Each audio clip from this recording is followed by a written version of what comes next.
Welcome to Cooking with Bobby Joe. We are finally going to get some cooler temperatures, so I picked what I had left in the garden. Well, I say I picked what I had left, but there's still a few peppers and some tomatoes, and I'm going to leave those to grow a little more.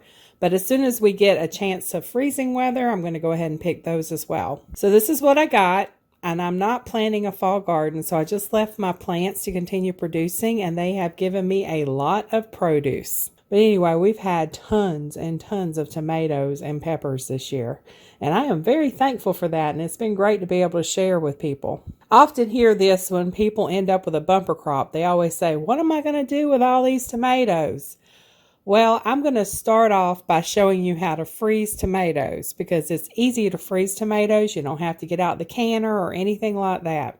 You don't need anything special to do this. Usually the things you need you have on hand.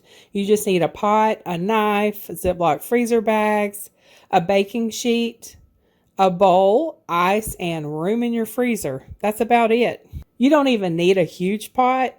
I have a large canning pot in the basement, but I do not want to get it out and clean it and go through all that trouble. So I'm just going to use my small pot for this. Now with a large pot, you can do all of the tomatoes at one time, but I'm going to show you that it can be done with just a normal sauce pot you have on hand. You don't need anything big and fancy. To start with, make sure your tomatoes are clean. Then you want to remove the stem and core from the tomato.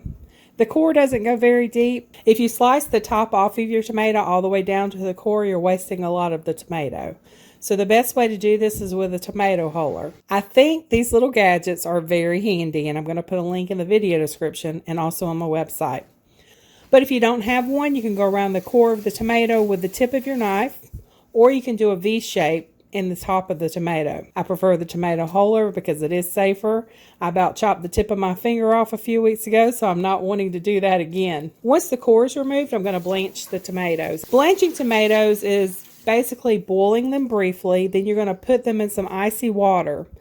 It's a technique that makes it easier to peel the tomatoes without turning them to mush. So the next step is just place those tomatoes in a pot of boiling water, and it should be a rolling boil.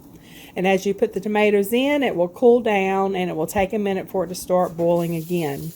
I start my 2-minute timer once it's back at a rolling boil. Now a rolling boil is when the water is bubbling up all around the tomatoes, like what it's doing right now. After it does that for 2 minutes, use a slotted spoon to remove the tomatoes and place them in a bowl of ice water. I repeat this until all the tomatoes are blanched.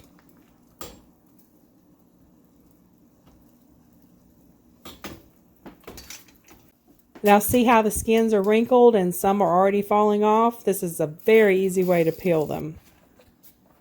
So the next step is to peel the tomatoes. I'm getting my freezer bags labeled and ready, and I think I will only need 2 for the tomatoes.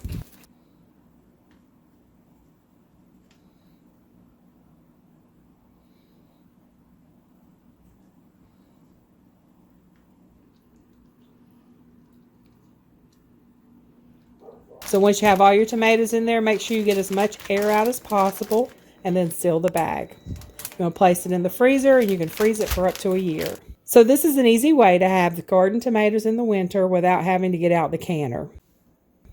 Okay, next I'm going to do my bell peppers. I've rinsed my bell peppers so they're all good and clean.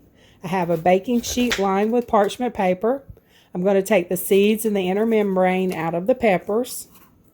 I save the seeds, and I'm not going to do a video on that, but there are tons of videos on YouTube on how you can save your seeds for planting next season. Now, some people freeze their peppers whole, but I prefer to go ahead and slice them. And you can slice them or you can chop them into smaller pieces if you want. I spread them out on parchment paper.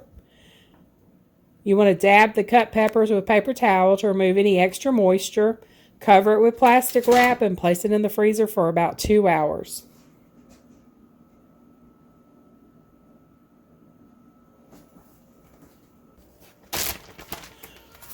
Remove from the freezer and place it in a Ziploc freezer bag. And make sure you get out as much air as you can before sealing. And peppers will last about 6 months in the freezer.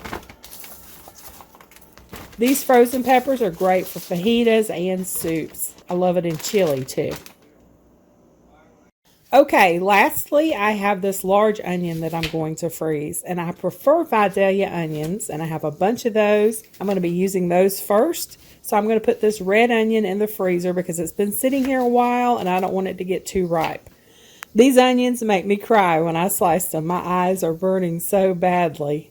So freezing onions works the same way as freezing peppers. You wash, you slice, or if you want them, chop them up, spread them out on parchment paper, dab with a paper towel to remove any extra moisture, cover with plastic wrap, and freeze for a couple of hours. I forgot mine was in the deep freezer, so I actually froze mine overnight. Pull them out of the freezer, remove the plastic wrap, and place in a labeled Ziploc freezer bag. Remove as much air as you can before sealing. And onions will store in the freezer for about 6 months.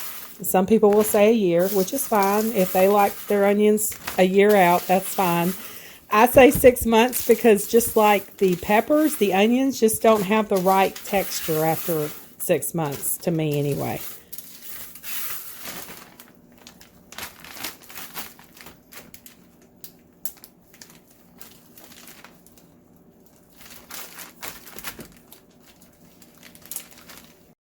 Okay, I forgot. I also have a watermelon I'm going to freeze.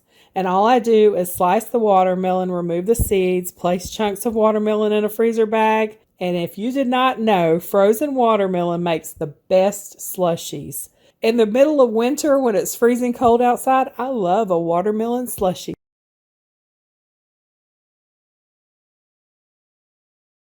Today we are making a super easy watermelon slush or slushie. You want to cut it into bite-sized pieces, and in case you didn't know, us doggies can have watermelon.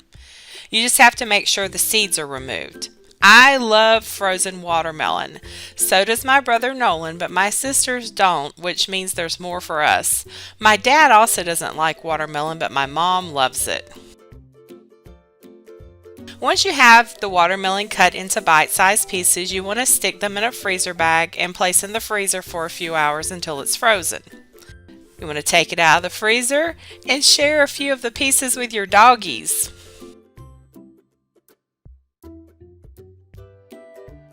Get out your blender and place a few frozen pieces into the blender. Mix in a little lime juice and about 1/4 cup of water or lemonade. Blend on high until everything is mixed together. How long it takes depends on your blender. It took us about 2 minutes. If it is still too thick, just add a little more water or lemonade to it until you get it to the desired consistency. If you prefer it a little sweeter, you can add a couple of teaspoons of sugar or stevia to it to sweeten it up. Once it's all blended together, pour it into a glass and enjoy. So there you have it, a super quick and easy watermelon slush that isn't full of sugar, but it tastes just as good. Okay, so there you have some food storage tips for those veggies and fruits that you're worried about going bad if you don't do something with them. Don't let your fruits and veggies go bad. There's always a way to store or cook and go ahead and get them out of the way so you don't waste anything. Let me know if you have any questions. Thanks so much for watching, and don't forget to subscribe for more do-it-yourself projects, gardening, bird videos, and drill-worthy human and doggy treats. Y'all have a very blessed day.